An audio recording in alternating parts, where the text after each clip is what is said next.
คิดก็ต้องกล้าทำอย่ากลัวถ้าทำความดี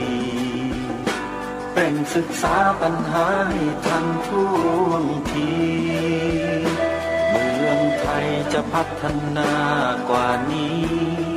รายการดีๆคดีโลกคดีธรรมขอรำพันบรรยายความคิดเครื่องหมายแห่งสีทั้งสามงามถนัดขาวคือบริสุทธิ์สีสวัสดิ์หมายพระไตรรัตน์และธรรมะคุ้มจิตไทยแดงคือโลหิตเราใสซึ่งยอมสละได้เพื่อรักษาชาติศาสนาน้ำเงินคือสีโสภาอันจอมประชาถ้าโปรดเป็นของส่วนองค์จักริ้วเข้าเป็นไตรรงค์จึงเป็นสีธงที่รักแห่งเราชาวไทยทหารอวตารนำไปยงยุทธวิชัยวิชิตก็ชูเกียรติสยามประเทศไทยที่เจริญมั่นคงมาได้จนถึงทุกวันนี้มิได้เกิดขึ้นจากความหวาดกลัวอย่างคลาดเขลา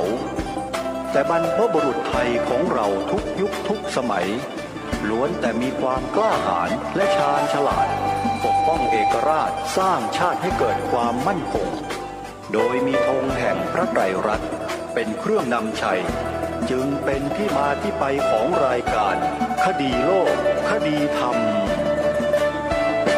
กล้าคิดก็ต้องกล้าทำอย่ากลัวถ้าทำความดีเร่งศึกษาปัญหาให้ทันท่วงที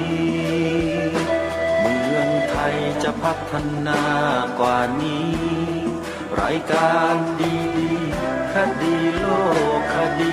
ธรรมรายการดีๆคดีโลกคดีธรรม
ขึ้น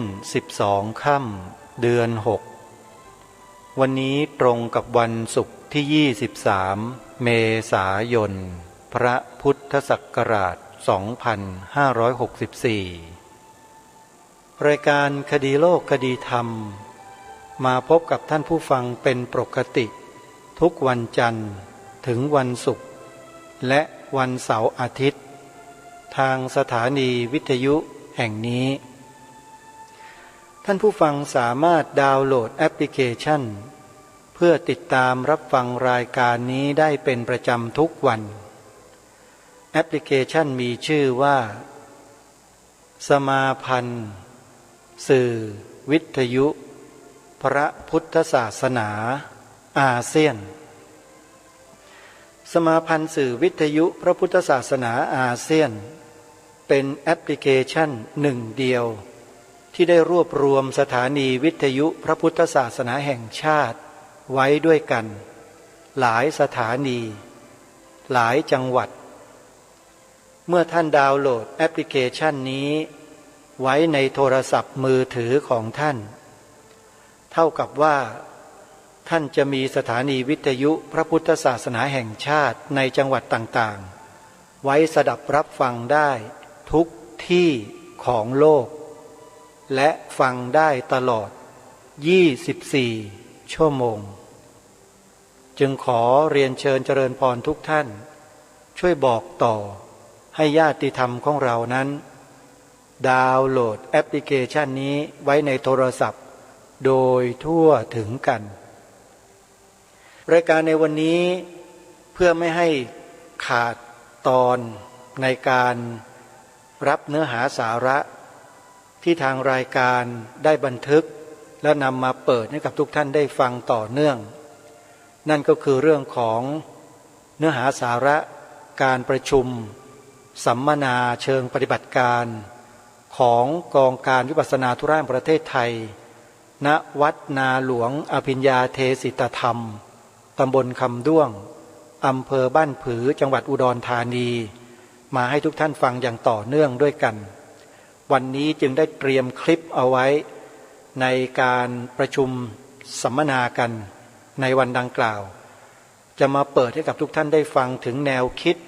แนวทางการเป็นไปได้ของการทำงานเผยแผ่วิปัสสนาธุระของกองการวิปัสสนาธุระแห่งประเทศไทยว่าเขาจะมีแนวทางในการดำเนินการอย่างไรเดี๋ยววันนี้เรามาได้ฟังเรื่องนี้กันแน่นอนแต่ก่อนจะถึงช่วงนั้นเนี่ยก็ต้องขอปรารภในเนื้อหาเมื่อวานที่ได้ปรารภกับญาติโยมไปอีกสักนิดหนึ่งเป็นการย้อนเท้าความให้ทุกท่านได้เกิดความเข้าใจที่ตรงกันเมื่อวานนี้อาตมาภาพได้หยิบยกคำพูดของหลวงปู่ทองใบพระราชสิทธาจารย์ประธานสงฆ์วัดนาหลวงที่ท่านได้มอบธรรมกถาที่ยอดเยี่ยมให้แก่พระวิปัสสนาจารย์ได้สดับรับฟังกันในที่ประชุมวันนั้นและอาตมาภาพก็ได้นำมาเปิดให้กับทุกท่านได้ฟังกันเมื่อวานสักอีกเล็กน้อยพูดถึงตุ่มตอแห่งแสงสว่างหรือดวงปัญญาที่เกิดขึ้นน้อยๆจากการปฏิบัติวิปัสสนากรรมฐานตามแนวมหาสติปัฏฐานสูตรเนี่ยเป็นสิ่งที่มันเกิดขึ้นจริงๆโยมไม่ใช่เป็นสิ่งที่มาพูดกันล้อเล่นนะถ้าทำจริงก็ได้จริงหลวงปู่ท่านว่าไว้ชัดแม้แต่ครูบาอาจารย์ที่เป็นนักวิปัสสนากรรมฐานตามแนวมหาสติปัฏฐานสูตรที่ไหนก็ต้องพูดเป็นเสียงเดียวกันว่าถ้าทำจริงก็จะได้จริงกลัวว่าพวกเรามันทำกันไม่จริงหรือทำจริงแต่ทำไม่ถูกอันนี้ไม่ได้เหมือนกันตั้งอกตั้งใจทำจริงๆเดินจงกรมนั่งสมาธิกันทั้งวันทั้งคืนไม่หลับไม่นอนอธิษฐานไม่พูดไม่กินแต่สุดท้ายไม่ได้อะไรเลยเพราะมันมีข้อบกพร่องตั้งแต่เริ่มต้นอะไรล่ะคือข้อบกพร่องความลบหลู่ดูหมิ่นครูบาอาจารย์ไม่เชื่อฟังไม่เคารพครูบาอาจารย์แค่นี้ก็จบแล้วโยมให้ปฏิบัติไปให้ตายมันก็ไม่ได้ผลอะไรเลยมันได้เหมือนกันแต่ได้มิจฉาสมาธิไม่ใช่สัมมาสมาธิแล้วไม่ต้องป่วยกล่าวไปยายถึงสติสัมปชัญญะที่เป็นสัมมาทิฏฐิมันจะเกิดขึ้นไม่ได้คือปัญญาสัมมาทิฏฐิไม่มีทางปัญญาสัมมาทิฏฐิหรือตุ่มตอแห่งแสงสว่าง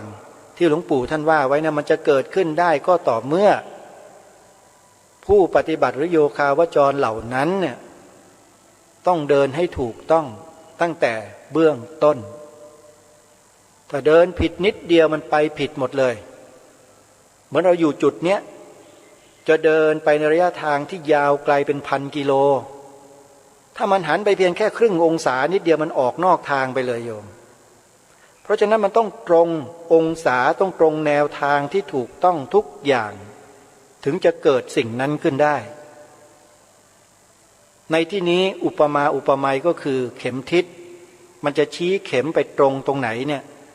เราก็ต้องเดินไปตามเข็มทิศนั้นจะเดินออกนอกเข็มทิศมันก็พาหลงไปเลยแล้วมันกลับมาไม่ได้กว่าจะกลับมาถึงจุดเดิมแล้วเดินใหม่เนี่ยมันยากมันเสียเวลาจึงขอฝากโยคาวจรทั้งหลายที่มีความมุ่งหวังที่ต้องการให้เกิดปัญญาสัมมาทิฏฐิขึ้นในตัวในตนในจิตของตนเนี่ยนะในเบื้องต้นเนี่ยนะเพื่อจะละไอ้ความเป็นตัวตนอันนี้ในเบื้องปลายเนี่ยนะให้เริ่มต้นให้ถูกเดินก็ต้องเดินให้ถูกเดินให้ถูกเดินตามแนวทางไหนเล่าตามแนวทางของเอกายโนมัคโคที่พระพุทธเจ้าตรัสเตือนไว้สอนไว้คือมหาสติปัฏฐานสูตรตรงนั้นแหละไปศึกษาไปเรียนรู้ไปดูกัน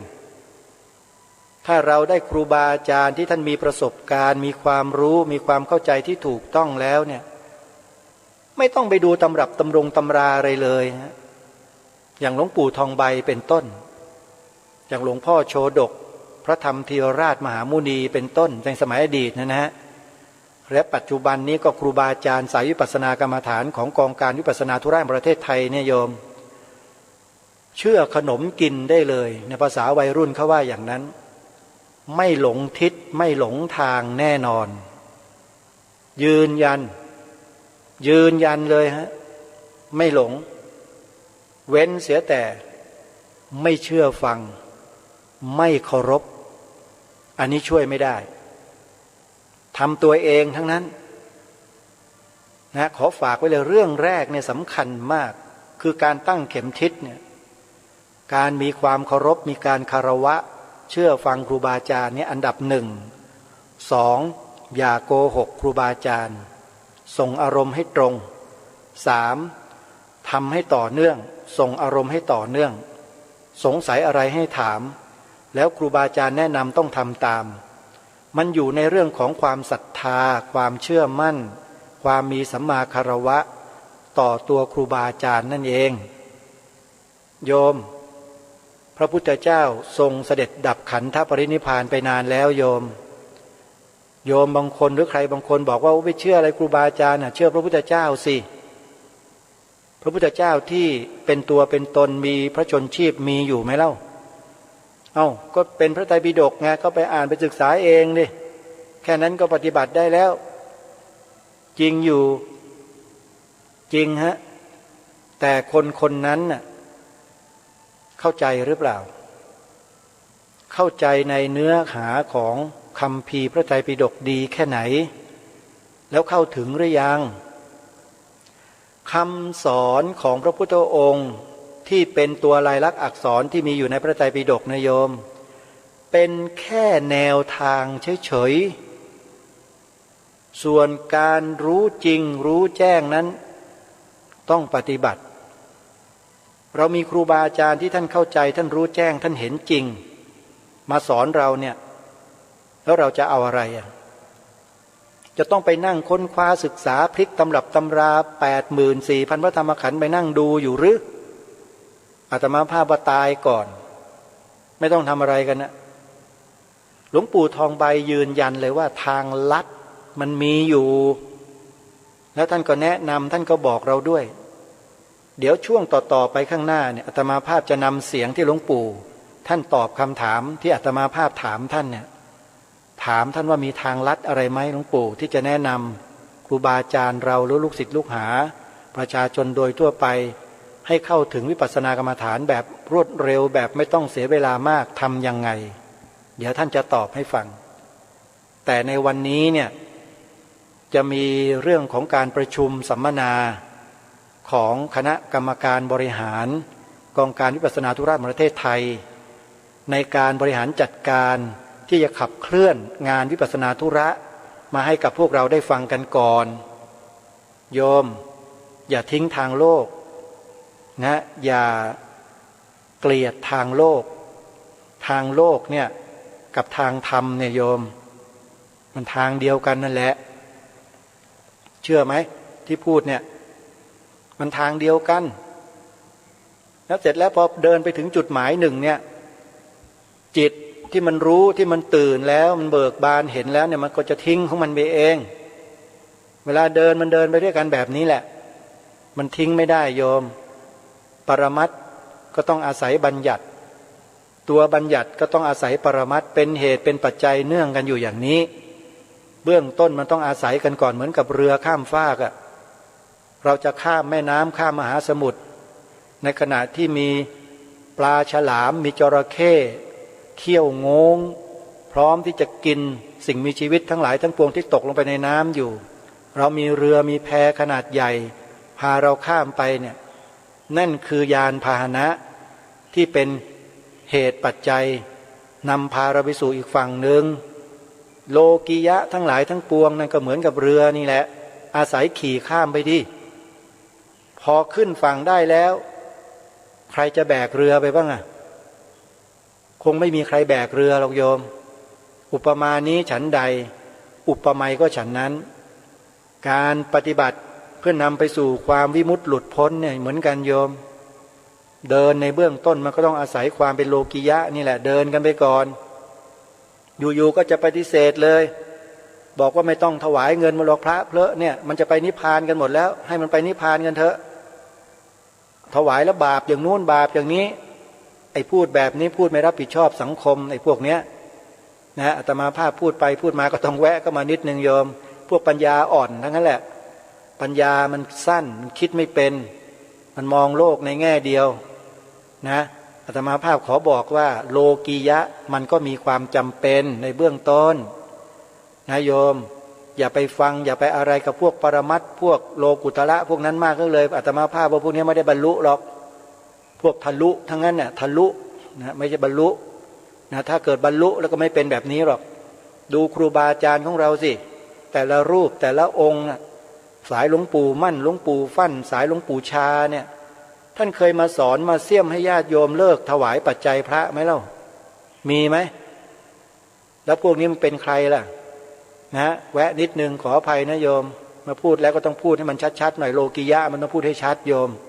พูดไม่ชัดแล้วฟังกันไม่รู้เรื่องทีนี้ก็กลับมาสู่แนวทางของเราใหม่อย่างที่กล่าวไปเมื่อสักครู่นี้ว่า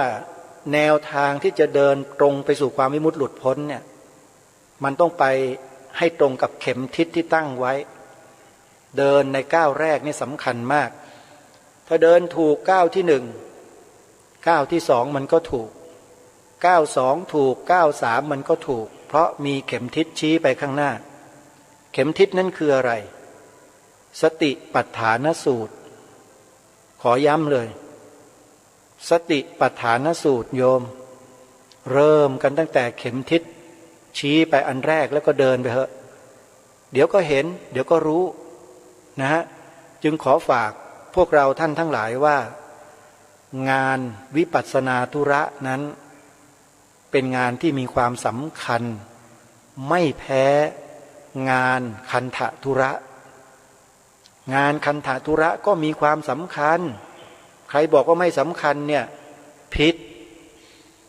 ถ้าไม่มีคันธธุระคือเข็มทิศนะสมมุติว่าไม่มีสติปัฏฐานสูตรที่พระเจ้าตรัสสอนในรูปของพระไตรปิฎกไม่มีนะในโลกนี้ไม่มีคุณเดินไปเนี่ยคุณเดินไปถึงจุดหมายไหมให้เดินให้ตายกี่ล้านชาติกี่แสนโกรธชาติก็ไปไม่ถึงหรอก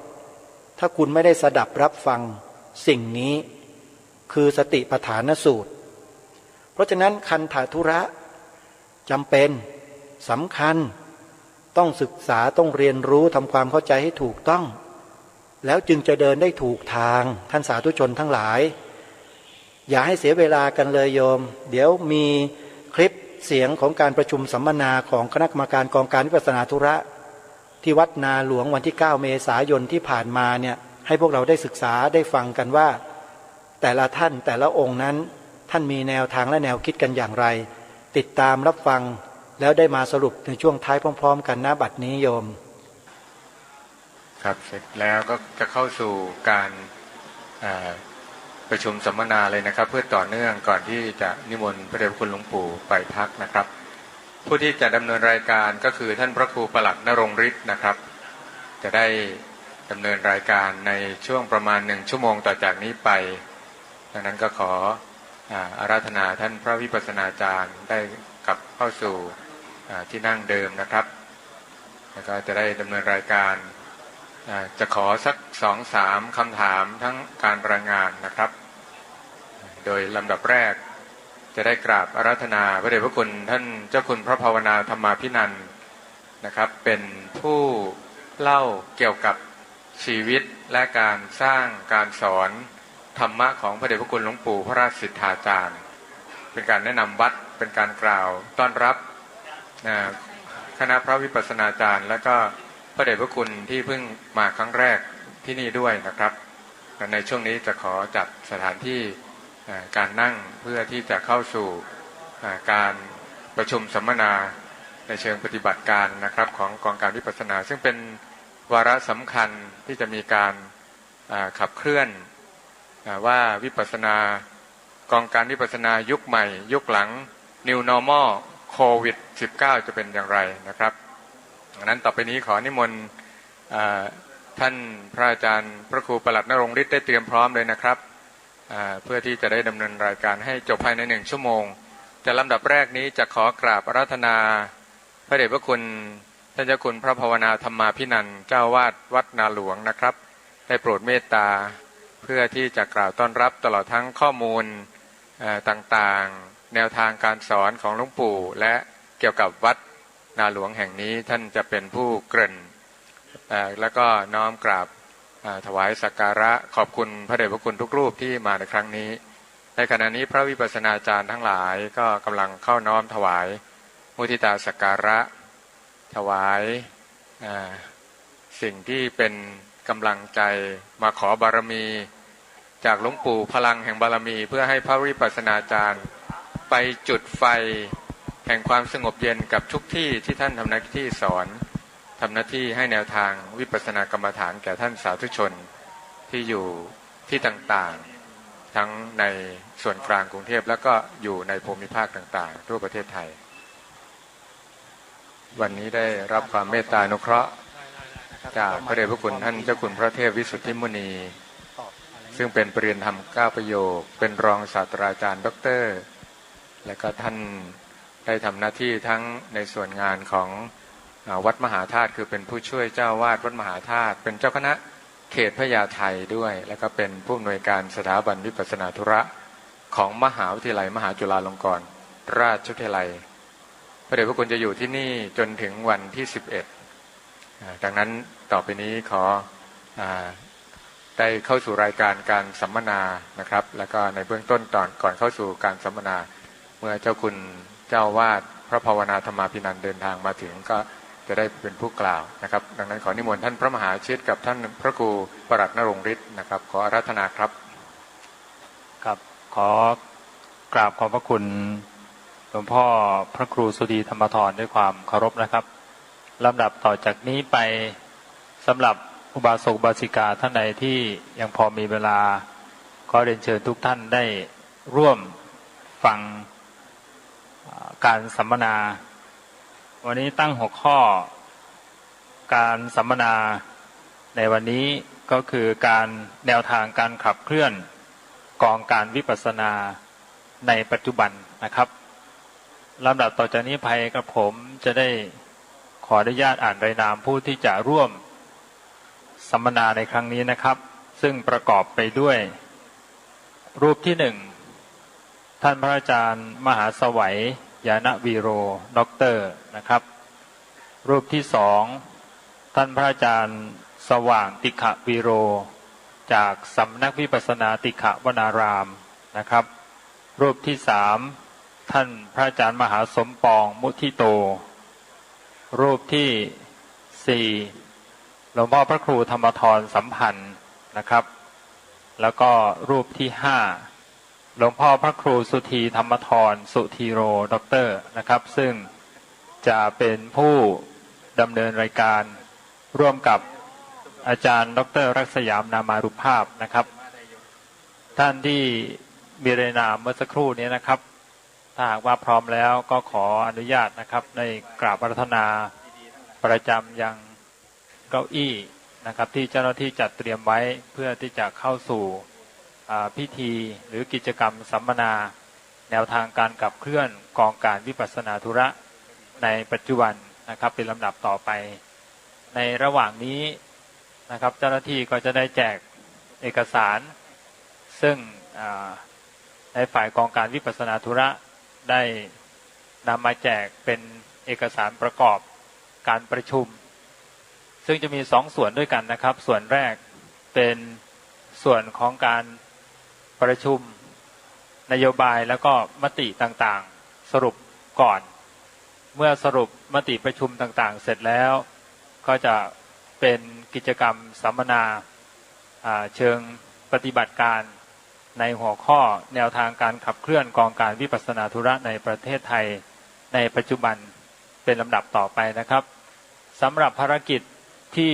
ผ่านมานะครับผมขออนุญาตในช่วงที่ครูบาอาจารย์กำลังเดินไปประจำยังเก้าอี้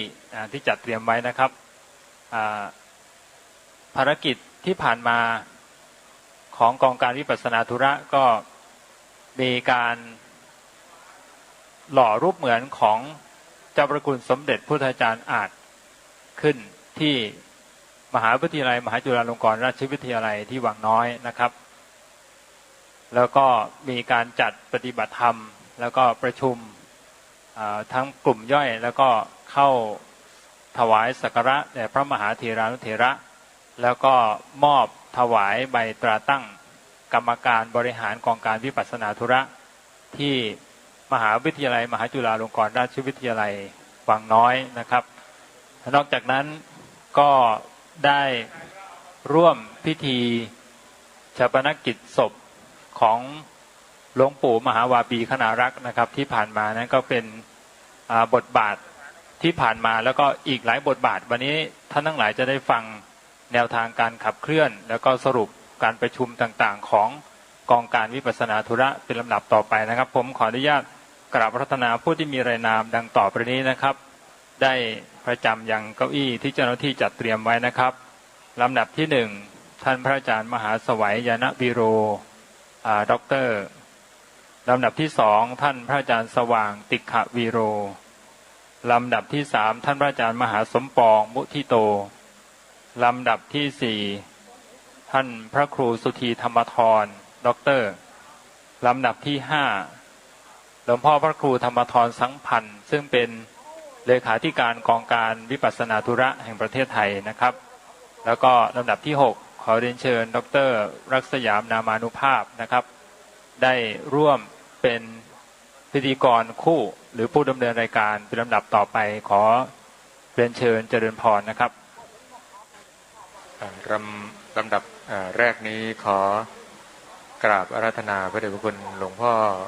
ท่านเจ้าคุณพระภาวนาธรรมาภินันท์นะครับได้เป็นผู้กล่าวเปิดในการต้อนรับในฐานะเจ้าภาพแล้วก็หลังจากนั้นมีคำถามจากพิธีกรของดีทีวีท่านพระครูปลัดนรงฤทธิ์สัก1หัวข้อเพื่อที่จะถามพระเดชพระคุณหลวงปู่นะครับเหมือนกับให้เป็นการเปิดคำถามที่ชาวพุทธทั้งหลายต้องการรู้หลังจากท่านทำงานสื่อมวลชนมายาวนานสัก1คำถามหลังจากนั้นเผื่อหลวงปู่ท่านจะได้เดินทางกลับสู่สุขวิหารีสถานที่พักของพระเดชพระคุณนะครับดังนั้นลำดับแรกนี้ขออาราธนาท่านพระเดชพระคุณท่านเจ้าคุณพระภาวนาธรรมาภินันท์ครับผมได้เป็นผู้กล่าวต้อนรับและก็กล่าวแนะนำวัดนาหลวงตลอดทั้งเกี่ยวกับการร่วมปฏิบัติซึ่งพระเดชพระคุณท่านเจ้าวาดนี้เป็นศิษย์รุ่นแรกที่ร่วมขับเคลื่อนเดินธุดงค์ตลอดทั้งสร้างวัดแห่งนี้นะครับท่านทำหน้าที่เป็นผู้ที่สนองงานและก็ทำหน้าที่เป็นฝ่ายบริหารดูแลกิจการคณะสงฆ์ของวัดนาหลวงนอกจากนี้ยังนำทัพแห่งนักรบธรรมแห่งวัดนาหลวงเดินจาริกธุดงค์เป็นระยะเวลายาวนานขอกราบอาราธนาพระเดชพระคุณด้วยความเคารพครับน้อมคารวะเพื่อประทานในโอกาสแด่พระราชสิทธาจารย์ประธานสงฆ์วัดนาหลวงปิญญาเทศิตธรรมแห่งนี้และน้อมคารวะเพื่อประทานในโอกาสแด่พระเดชพระคุณท่านพระเทพวิสุทธิมุนีอาจารย์ใหญ่ ฝ่ายวิปัสสนาธุระกองการวิปัสสนาธุระแห่งประเทศไทยพร้อมทั้งพระเถระทุกรูปด้วยความเคารพอย่างสูงยิ่งครับสำหรับในวันนี้ก็เป็นวันที่ประจักษ์แจ้งในการได้แต่งตั้งที่ปรึกษากองการวิปัสสนาธุระแห่งประเทศไทยแด่พระราชสิทธาจารย์ประธานสงฆ์วัดนาหลวงอภิญญาเทศิตธรรมพร้อมทั้งพระบุคลากรกองการวิปัสสนาธุระแห่งประเทศไทยหรือผู้ช่วยในวันนี้สำหรับในวันนี้ก็จะได้กราบเรียนถวายความเป็นมาของวัดนาหลวงสักเล็กน้อยสำหรับวัดนาหลวงนี้โดยพระเดชพระคุณพระราชสิทธาจารย์ก็เดิมทีก็เป็นพระครูประภัสสรสุทธิคุณแล้วก็ดำรงตำแหน่งอยู่ในรองเจ้าคณะอำเภอองค์ที่หนึ่งของอำเภอบ้านผือ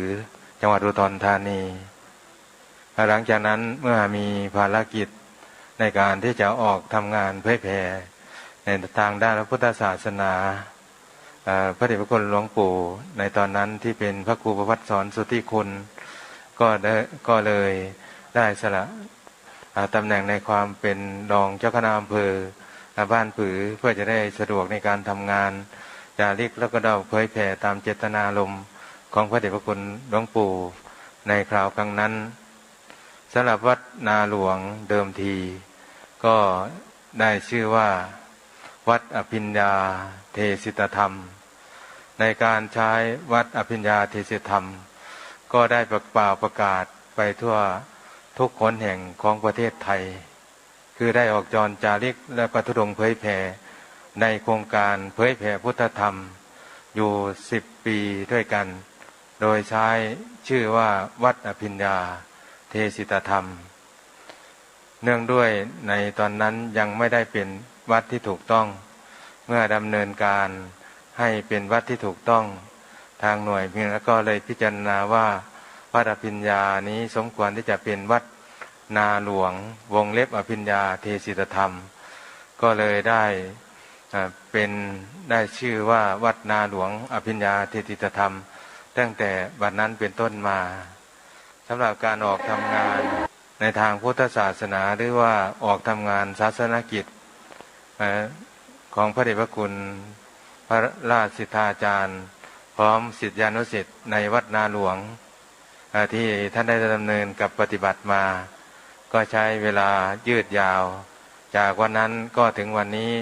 รวมแล้วก็30 ปีด้วยกันในปีแรกที่ออกจาริกธุดงค์หรือเผยแผ่พระเดชพระคุณหลวงปู่ท่านก็ได้เริ่มตั้งแต่ปี2533เป็นต้นมาสำหรับการที่จะออกทำงานโดยเผยแผ่ตามหลักเกณฑ์การที่หลวงปู่ท่านมีกฎระเบียบวางเอาไว้บุคคลใดก็ตามหรือว่าพระคุณเจ้าใดก็ตามที่มีศรัทธามาอยู่วัดนาหลวงหรือจะออกทำงานเผยแผ่พุทธศาสนานั้นต้องยึดหลักกฎเกณฑ์กติกาที่หลวงปู่ท่านได้วางเอาไว้ว่าเมื่อมาแล้วก็ต้องอบรมสมถกรรมฐานภาคทฤษฎีอยู่1 เดือนหลังจากนั้นก็เข้ากรรมฐานภายในพรรษาอีก4 เดือนเมื่อครบ4 เดือนแล้วก็ออกมาฝึกฝนอบรมภาคทฤษฎีหรือว่าหลักฐานการออกสู่มวลชนหรือว่าการออกเผยแผ่ในภาคทฤษฎีวัดบ้านโรงเรียนอีก1 เดือนเมื่อครบตามกำหนดการที่หลวงปู่ท่านวางเอาไว้แล้วท่านก็นำหมู่คณะออกจรจาริกไปในวัดไปในนิคมคามชนบทต่างๆหรือว่าบ้านตำบลอำเภอจังหวัดประเทศต่างๆตามที่ท่านได้กำหนดเอาไว้ในแต่ละปีฉะนั้นการออกจาริกธุดงค์เผยแผ่ในยุคสมัยก่อนนั้นหลวงปู่ท่านจะได้กำหนดเอาไว้ว่าเมื่อออกจรจาริกในแต่ละปีนั้นก็ใช้เวลา5 เดือนด้วยกันส่วนจังหวัดหรือว่าสถานที่ที่ออกจรจาริกนั้นอาจจะไม่เสมอกัน บางปีแรกอย่างเช่นปีแรกพระเดชพระคุณหลวงปู่นี้ท่านก็มีปฏิปทาในการที่จะออกเผยแผ่ในถิ่นฐานบ้านเดิมถิ่นฐานบ้านที่อยู่อาศัยก็คือจังหวัดอุดรธานีโดยใช้เวลาในการออกธุดงค์และก็เผยแผ่ในจังหวัดอุดรธานีปี2533 ต่อ 2544 ใช้เวลา5 เดือนด้วยกันในเขตของจังหวัดอุดรธานีในช่วงนั้นจังหวัดอุดรธานีนี้มีอำเภออยู่20 อำเภอกับ2 กิ่งในยุคนั้นท่านก็ได้นำหมู่คณะศิษยานุศิษย์ออกจรจาริกเผยแผ่ไปตาม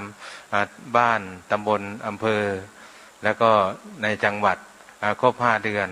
แล้วก็เดินทางกลับอันนี้คือปีแรกส่วนปีต่อไปก็กำหนดไว้อยู่5 เดือนส่วนจังหวัดนั้นมีอยู่6 จังหวัดด้วยกันก็ตามความเหมาะสมที่แต่ละปีที่สามารถที่จะจาริกหรือว่าธุดงค์ออกเผยแผ่ไปได้ฉะนั้นเมื่อสรุปแล้วในการออกจาริกธุดงค์ของพระเดชพระคุณหลวงปู่หรือว่าจะนำศิษยานุศิษย์ออกทำงานเผยแผ่ตั้งแต่เบื้องต้นท่ามกลางจนถึงที่สุดจงมาหยุดอยู่ในปี 2563 ในปีนี้ครบรวมทั้งหมดแล้วนี่ก็เป็น30 ปีพอดีที่ท่านได้นำหมู่คณะออกจาริกธุดงค์หรือว่านำลูกศิษย์ลูกหาออกจาริกธุดงค์ทั้งไปด้วยตนเองบ้างแล้วก็ไปเยี่ยมเป็นบางครั้งคราวบ้างฉะนั้นการออกจาริกธุดงค์เผยแผ่นี้ก็ถือว่าเป็นนิมิตหมายที่ดี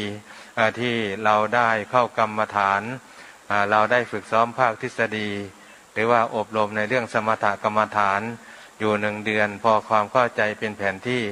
หลังจากนั้นหลวงปู่ท่านก็ให้เราเข้ากรรมฐานเป็นการอดนอนผ่อนอาหารหรือว่าสมาทานตามเจตนาที่เราจะพึงพอปฏิบัติได้ตามปฏิปทาหรือว่าตามอินทรีย์ของตนเองการอดนอนการผ่อนอาหารการทำความเพียรขึ้นอยู่กับศรัทธาและก็ความมุ่งมั่นสำหรับแต่ละรูปท่านก็ให้เข้าอยู่กรรมฐาน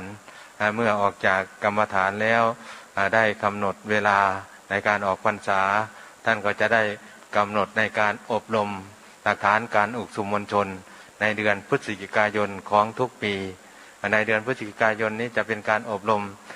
หลักฐานการอุกษุมวลชนอยู่ประมาณ1 เดือนทั้งวัดทั้งบ้านทั้งโรงเรียนก็อบรมในเรื่องการที่จะใช้วาทะในการที่จะนำธรรมะของพระพุทธเจ้า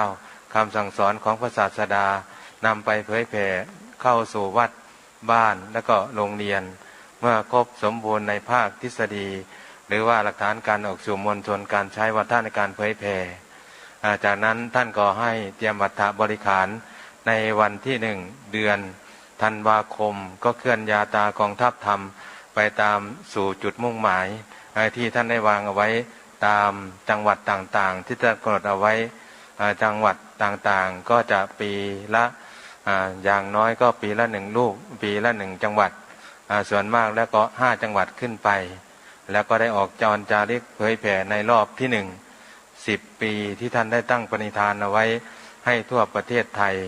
เมื่อถึง10 ปีแล้วท่านก็มาวางแผนในการออกจาริกในลักษณะใหม่แต่ก็การออกจาริกธุดงค์นั้นก็ออกเผยแผ่เช่นเดียวกันแต่ในการออกทำงานนั้นจะอาจเปลี่ยนแปลงไปบ้างมีการเดินบ้างมีการขึ้นรถบ้างแล้วแต่ตามความเหมาะสมแต่การและเวลาฉะนั้นการออกจาริกของวัดนาหลวงนี้ก็ถือว่าได้เป็นส่วนดีสร้างศรัทธาให้กับคณะสัทธาญาติโยมสาธุชนอุบาสกอุบาสิกาโดยทั่วไป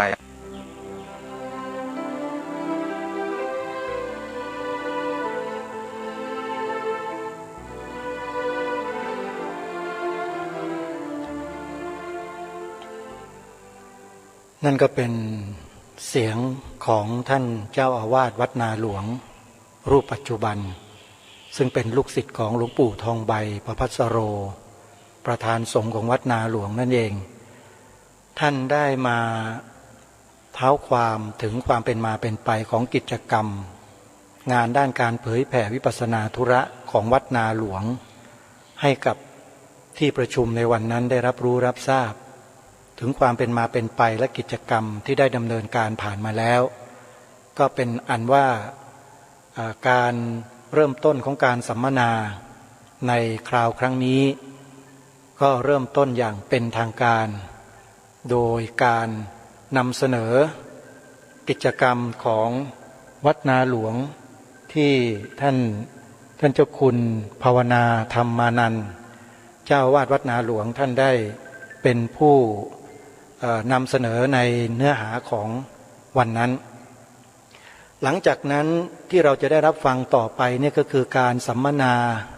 การประชุมหารือกันของคณะกรรมการอย่างเต็มรูปแบบซึ่งมีท่านเลขาธิการกองการวิปัสสนาธุระแห่งประเทศไทยคือท่านอาจารย์พระครูธรรมธรสัมพันธ์ธิระธรรมโมเป็นเลขาธิการแล้วก็มีคณะกรรมการหลายๆท่านเช่นท่านพระอาจารย์มหาสวัยยานวีโรด็อกเตอร์ท่านพระอาจารย์สว่างติขวีโรพระวิปัสสนาจารย์ลูกศิษย์ของท่านเจ้าประคุณสมเด็จพระพุทธจารย์อาจรุ่นสุดท้ายแล้วก็มีท่านพระอาจารย์มหาสมปองมุทิโตเจ้าอาวาสวัดวิหารธรรมบ้านโสมเยี่ยมอำเภอน้ำโสมจังหวัดอุดรธานีซึ่งเป็นพระอาจารย์สายบาลีใหญ่ท่านก็มาร่วมเป็นคณะกรรมการอยู่ณที่นี้ด้วยแล้วก็เป็นหลักในการสัมมนาในครั้งนี้นอกจากนั้นก็มีท่านพระครูท่านพระครูสุธีธรรมธรนะหรือว่าท่านพระอาจารย์มหาอัมพลด็อกเตอร์นะท่านเป็นพิธีกรในการสัมมนาในครั้งนี้อยู่ด้วยงานสัมมนาในครั้งนั้นนะครูบาอาจารย์ที่เข้าร่วมประชุมสัมมนาได้หยิบยกถึงกิจกรรมที่เคยปฏิบัติกันมาในครั้งสมัยท่านเจ้าประคุณสมเด็จพระพุทธจารย์อาสภมหาเถระได้นำมาพูดคุยกันในที่ประชุมว่าจะดำเนินกิจกรรมตามรูปแบบที่ท่านเจ้าประคุณสมเด็จได้วางไว้กำหนดไว้เดิมหรือไม่อย่างไรและวันเดือนปีในแต่ละช่วงเราจะมีปฏิทินการปฏิบัติงานกันอย่างไรและวาระสำคัญในที่ประชุมในวันนั้นที่พูดคุยกันก็คือเรื่องของการยกฐานะกองการวิปัสสนาธุระแห่งประเทศไทยเนี่ยให้ขึ้นเป็นแม่กองวิปัสสนาธุระเทียบเท่ากับแม่กองธรรมสนามหลวงแม่กองบาลีสนามหลวงโดยมีแม่กองบาลีและแม่กองโดยมีแม่กองวิปัสสนาธุระซึ่งเป็นพระมหาเถระผู้ใหญ่ในมหาเถรสมาคมเนี่ยเป็นประธานเป็นแม่กองใหญ่แล้วก็ขยายงานนี้ให้เป็นไปอย่างมีมาตรฐานและเป็นที่ยอมรับสำหรับสังฆมณฑลทั่วทั้งแผ่นดินและทั่วโลกสืบต่อไปในการนี้เองอาตมาภาพในฐานะเป็นพิธีกรในงานที่ตั้งคำถามกับพระเดชพระคุณท่านเจ้าคุณพระราชสิทธาจารย์หรือว่าหลวงปู่ทองใบประภัสโรในวันนั้นเนี่ยมีประเด็นนี้อยู่ในคำถามนั้นด้วยซึ่งเดี๋ยวจะได้นำมาเปิดในช่วงท้ายๆของการประชุมให้กับญาติโยมสาธุชนได้ฟังกันด้วยนะสำหรับในช่วงนี้อาตมาภาพเองเหลือเวลาอีกเพียงน้อยนิดเท่านั้นเองโยมนะก็อยากจะฝากศรัทธาสาธุชนทั้งหลายอีกครั้งหนึ่งว่างานวิปัสสนาธุระหรืองานวิปัสสนากรรมฐานนี้เป็นงานที่ต่อยอดมาจากคันธธุระคันธธุระกับวิปัสสนาธุระเป็นธุระสองประการที่องค์สมเด็จพระสัมมาสัมพุทธเจ้าฝากให้เหล่าพุทธบริษัททั้งหลายทั้งปวงทั้งฝ่ายบรรพชิตและคฤหัสถ์ช่วยกันสืบสารให้ยาวนานตลอดกาลเพราะฉะนั้นในประเทศไทยของเรานั้นจะสังเกตเห็นว่างานคันธธุระของเรานั้นมีรูปแบบที่มั่นคงถาวรมาโดยตลอดจะเป็นมาตั้งแต่เมื่อไหร่อย่างไรนั้นอาตมาภาพน่าจะพิจารณาแล้วไม่ผิดก็คือตั้งแต่ครั้งสมัยสมเด็จพระมหาสมณเจ้ากรมพระยาวชิรยานวโรรสเป็นผู้กำหนดหลักสูตรการศึกษาเหล่านี้ไว้อย่างเป็นระบบ แต่ก่อนหน้านี้อาจจะมีการศึกษาเล่าเรียนแผนกคันธทุระเนี่ยมายาวนานกว่านั้นก็ได้ซึ่งถ้าหากสืบสาวลงไปเนี่ยเราก็จะทราบกันเป็นอย่างดีว่าในประเทศไทยของเราตั้งแต่ครั้งกรุงศรีอยุธยาเป็นต้นมาเนี่ยโยมการศึกษาเล่าเรียนพระธรรมวินัยของพระสงฆ์และคฤหัสถ์ญาติโยมในครั้งสมัยอยุธยาก็ดีหรือกรุงสุโขทัยก็ตามเนี่ยเป็นการศึกษาแบบมุขปาฐะ